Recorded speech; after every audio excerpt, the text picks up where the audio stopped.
Bonjour, bonsoir, Babone Nyonso, il y a Adelia Kambi TV officiel, ici qui soit Bibino. Juste, on a besoin d'un vraiment Adelia Kambi. Là, s'encourage à zobéder, à zosenga vraiment la Bino pour s'abonner massivement à la chaîne YouTube de la Kambi TV.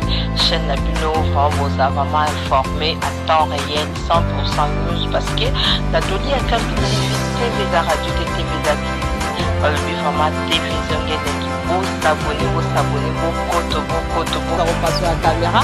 Quand on est abonné, on a besoin que la s'encourage que le temps réel, 100% news parce que la Doli à Kambi TV, la radio de TV d'Abili, par le but vraiment TV Zongelengi, vous s'abonnez, hein, la s'encourage vraiment salara, salara vraiment. Mbote ya banadinyo sur la DAT TV officielle ici que Zwa Bibino et ça de servante Zamino Doli à Kambi la s'encourage quand elle s'amène que na DAT TV za radio TV Zabili à travers de servante Zamino ba on nyo so basenga ki ba mapangu na ngiringiri la s'encourage kiti na kata ngiringoto ba na ngiringoto nyo so partout vous dans le monde na pesibino mbote vous s'abonner massivement ba on va venir ba on kala ba on va quartier ba on kala à travers DAT TV pour au monde vraiment ma belle la bino ba na ngiringoto a tout déjà na Movenda déjà bon moi à Simananga église on comment on est Saint-Pédis. OK Saint-Pédis banangiri babi a ming bozota pe boza ba découverte papa nanga Alain donc mbote lisusu parce que to tambola ka to uti kasavu to kotiawa mbote lisusu expliquer ba bonheur sur DAT TV ba senga ma pa on ngiri que awa tozawa pe le pa to yota les awa awa tozana commune ya ngiringiri tozana Asosa première kaka Prince Asosa ngwana. OK. Prince Asosa église Saint-Pédis. OK. Église catholique. OK. Dans direction Asosa avenue Movenda. Tota ndak oyo. OK, d'accord. Et la deuxième parcelle na Prince Asosa. OK, deuxième parcelle na Asosa donc vous on a vu moko commentaire ça été bandi ou plutôt ça ndenge banda et bandi de place ou bandi. Courageux. Comment na place wana telema place nzete ya nini nzete ya nini ya pai aoleka muke lekango nyoso matina kwa leka bina voilà. OK te wana kena onel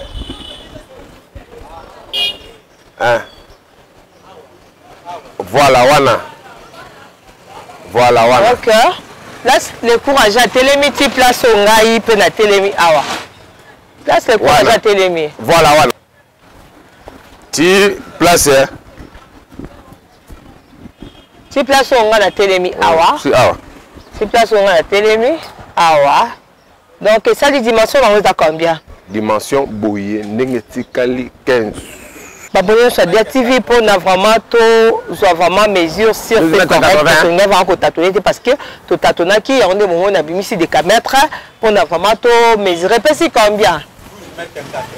OK, tu rectifier la 15 à 12 mètres donc parce que il y a koloba na mon que ça un peu de moi tu peux ça qui 15 mètres et ma 12 donc la limite 12 mètres et 80 donc largeur nango est à 12 mètres 80. Et puis, tu as compté à 4 longueur combien? Longueur 25. OK, 12 mètres 80 sur 25 mètres. Babonyo sur DAT TV. Au Bosenga Bandak Nangiri. Papa Nabiso Alain, tu continues à t'expliquer. Namboni les autres kama. Parcelle Nyonso et Bandaki côté kama. OK. Parti Oyo ici, c'est Basombi. Parti Oyo, on appelle c'est Mukongo. Ici, Basombi. Donc ngamboyo o ngana otala o ya pesi mukongo déjà isombami to tikali kaka na ko parti o nyonso e na parti yo. OK to eli parti o nde bazoteka ndako to moni za combien de chambres? Ndako o na 3 chambres, salon, cuisine, 2 toilettes à l'intérieur. OK. Oui. Et puis parce que ngam et là ndako yali. Donc limite ezande oyo. Limite pas net trace oyo. Colonne oyo. Colonne oyo. Colonne déjà et kaboli koto da basombi koto c'est basombi koto basombi te dans les ngambo donc to ke sous na ciment OK na ciment OK et après sous combien de chambres? Vous avez 3 chambres après salon cuisine salle de bain. 3 chambres. Le pont, ils ont pavé, ils ont pavé. Toko baluka pe boye tout à l'heure baluka pona bato bazotala ba comprendre eloko ni balingi kosomba awa na kati ya ngiringiri. Donc keti na sima boye je pense que je pense dans au quota na sima côté to manon mesirete côté manon mesirete sima nango siko yango espace ezati na sima vraiment bili yango wana bazobendela bino babonné sur DATV oyo so basepeli bakende ko s'abonner na osenga vraiment na babonné sur DATV qui s'abonner na Congo passe partout officiel ya maman biso Benaliki na Congo passe partout officiel ya maman na biso Lydia Kinki tabolimbisa. Donc maman Benaliki totalement coaching makasi maman Benaliki bonjour maman Benaliki au service traiteur de toutes les générations. Maman Benaliki toza en fait na yo babi maman ala marabia la kata Paris kuna a déplacer partout soza en fait na yo obengi ya kokende papa nga bachango combien parcelle nyonso ezotekama 150 à discuter 150 000 $. Mon panzo etika yo za da 3 chambres salon oyo nanda ko nyonso asima tina sima place total baba nyongo 150 à discuter mais on a pesi mu Congo tozo kata yango na système à servitude. Il y a toujours 4 espaces au nyonso. Ou toujours 4 c'est ma lettre L. Tout le calibre pour expliquer bien pour comprendre. Papa le pardon toi maman que tu expliquer. Pour façon to le beli les instituts ba oteka oyo na oyo. Nyonso ça 150 000. Mais ça a des probabilités. Par contre ça la peut que mutasombi oyo liboso asombi penda ko na sima. OK. Mutasomba liboso soka ça na mbongo na mais normalement bazo so kisango à discuter avec 130, 125 000. Moutazu oyo na nyonso. OK, c'est bon. L'explication est claire. Voilà. Et puis c'est quoi yo? Ceux qui ont 3 chambres, salon, cuisine, salle de bain. Bal minene, eza minene bena, construction minene, ya minene. Côté pe sous na 3 chambres, salon, cuisine, salle de bain, na mon ex moi si 2 ans. OK. C'est bon. Si on a des quoi minene des bachango 150 000 $, à départ 130 000 bazozoa. Mais il y a deux possibilités où soit tous les deux ndako. Mais ce que ça que aux autres ndako moko bazo kata système il y a L de le bi papa là. So bakati L. O ndako moko ba oteka combien? Ndako moko so bakati L. Et ça par exemple toujours division par D pour ezala na chiffre wana. Avec 65 000, 65 des paramètres. Ce qui peut 60 000 et qui n'est pas 120. OK, c'est bon. Ce que c'est peli, bah on elle expliquer de elle on va kata pour mon toit sorti. Pour y a autobola déjà liboso. Ce bakati on va le but que o asimate comme 60 000 o à liboso pena 60 000. Bon auto les 2 mètres. OK, alors je 2 mètres na donc. Alors je 2 mètres c'est que bah kabola banda dal. Article la banda awa no bango article na oyo yé na lebi na ndenga boye na ndenga boye awa boye awa banda dali faut la espace awa OK c'est bon awa espace au nyonso donc à cause au nyonso je pense ça ben de la banque awa place na telemi awa OK banda awa ti kuna nyonso étendu nyonso c'est na sima elle azozo boye OK. Elle a bosso azozoa place papa ko ajateli mais azu boye na sima kuna na sima na ye est-ce que azozoa elle 2 mètres n'espace nyonso. OK, merci beaucoup. Bon mon papa allait à expliquer biso abi o yaza sima azozoa elle donc espace nyonso nga temeli akozwa o yaza ndako liboso ba okata eka bandaka limite otina sima espace papa la kota kinguna aozwa ngopona azwa temps ya ocha msu porte sangambo kuna ndenge kaka et comme on a donc babi ce qui mutaza 60 000 à cause ngo c'est que pe na ndenga mobimba oza 120 000 et koko le kanango donc biso to tambo kana ngengoto pona ola tabino ma pangu donc bozo mona déjà que le pangu vraiment banda ko ezana valeur que 3 chambres salon cuisine salle de bain et ça on a 3 chambres salon cuisine salle de bain et ça va peut meni à ça Amen à Sosa. À Sosa, wana bana ngrengi d'abo mon église na 5 terrain na bango bondo, terrain bondo za pepe mais non le terrain bondo ya dorobima. OK, terrain baleza wana terrain bondo.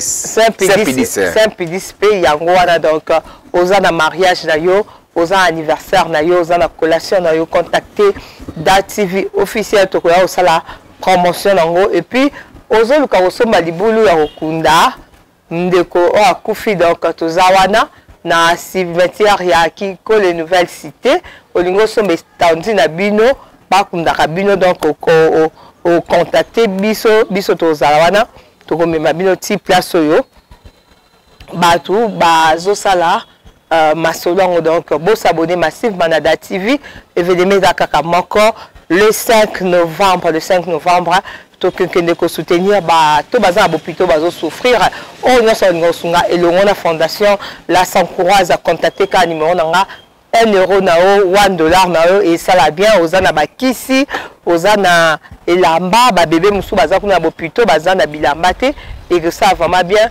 to sunga bango ensemble biso zo continuer ka rotambola awala ngingi ko l'accepter ba pango zo teka abonnez sur Da TV tozo continuer ka ko l'accepter ba parcelle zo teka ma awana ngingi toza toujours kaka na movenda na Khartoum toza Khartoum direction Khartoum bozo mona ka tozo tamona papa len pendant l'accepter ba parcelle zo teka ma je pense que ingénieur pense azo benda bino quartier liboso na sima momo ke ba venir vraiment eza minene papa len le point où même monsieur ça puis en attendant je pense aux bien de ce quartier. Le point où tu as les oui ça. OK, oyo. Il y a porte en noir. Bandi awa.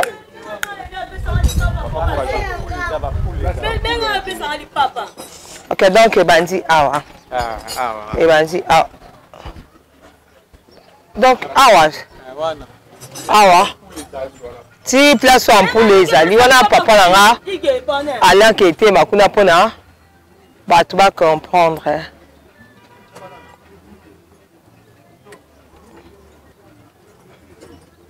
C'est bon. Et puis si dimension combien? Combien? 12 mètres. Sur combien? 12 sur 17, abonnez sur Da TV. OK, c'est bon. 12 mètres sur 17. Bon, monte au côté na kati. Et ça, na espace. On espace nango, yango yo. Bozota la bino moko. Et ça, dimension, babi 12 mètres sur 17. 12 mètres sur 17. Je pense à bien bino. Espace voiture et koko tatami balé. Ah. Voiture mi balé, c'est bon, non? Ouais. Koko tatami balé, donc 2 voitures. Ah, tout le monde est d'accord à liboso. Il y a combien de chambres? Oui, la chambre à salon, je ne me trompe pas. Oh, chambre salon, hein? Chambre salon. Et puis, tu as la kuna. Tu vois, il y a bien. Non, les cabines. Kuna, mais. Kuna, deux chambres à salon. Salle de bain. C'est bon. Tu as un gambo. Oyo.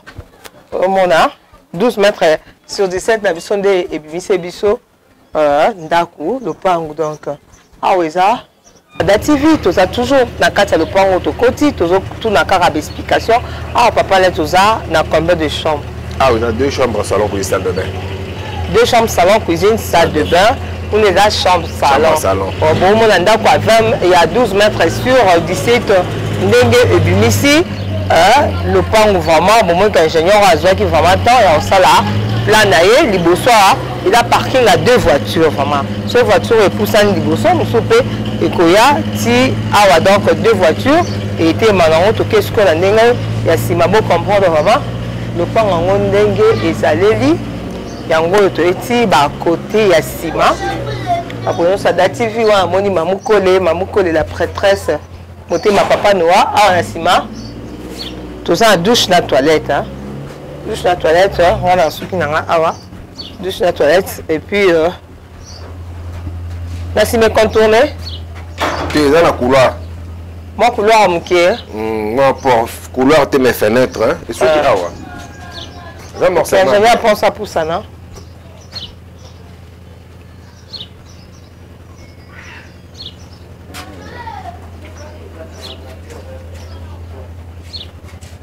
Ok, bon, mon ibile mon cœur. Ils ont 12 mètres sur 17, ils ont une chambre salon. Et puis il y a 2 chambres salon. Hein? Il y a 2 chambres salon. Toilette, ils ont dans la douche. Commentaire, ça vraiment mis une ils ont été combien? Ah ouais? Ah bah 75. à discuter. 75 000 à discuter. Et puis, bazo souka na combien? Bon, prix à final, offre, nous n'aurons pas même 2 semaines à mais prix normalement, ceux qui va 70 000 et mon année, bon, 65 000. Les gens vont te reboyater, bah, y a pas de chance. Ok, bah, bibo, y a bon, méga chance. Bah, tiango, c'est ton. Combien, bah, 75 000 à débattre. Bah, 70 000 écoles, les cas, 65 000 peu au Koro Yana, parce que les accords, ils ont chance, ma maman, pas besoin de vraiment. J'ai un poste à Zobé, le pan vraiment dengue, zaleli, le pan vraiment, Eza Kitoko, dengue batongé, en dimension, en gros, Eza 12 mètres sur 17, 12 mètres sur 17, tout ça, en Ngengiri, dans le quartier, dans l'avenue Movenda. Direction Khartoum. Direction Khartoum. Direction Khartoum, bon, moi, Bino Moko. Commentaire ça va mingi ezate biso tozo tambola kaka awa na ngengi pona kozela bino mapango ezotekama bozomona ke quartier vraiment quartier eza vraiment bien quartier vraiment un quartier moko ya propre aveni vraiment eza vraiment munene omoni ke baninga nde batongi batomboli donc eza place à bien aveni eza plat mai vraiment ezate donc commentaire ça vraiment mingi ezate biso tozotambola kaka na commune ya Ngengiri mpona kotalisa bino baparcelle ezotekama awa na commune ya Ngengiri tozotambola kaka na équipe na biso commentaire mingi oseza te kaka bosabone massivement na DATV jamais bokozala déçu.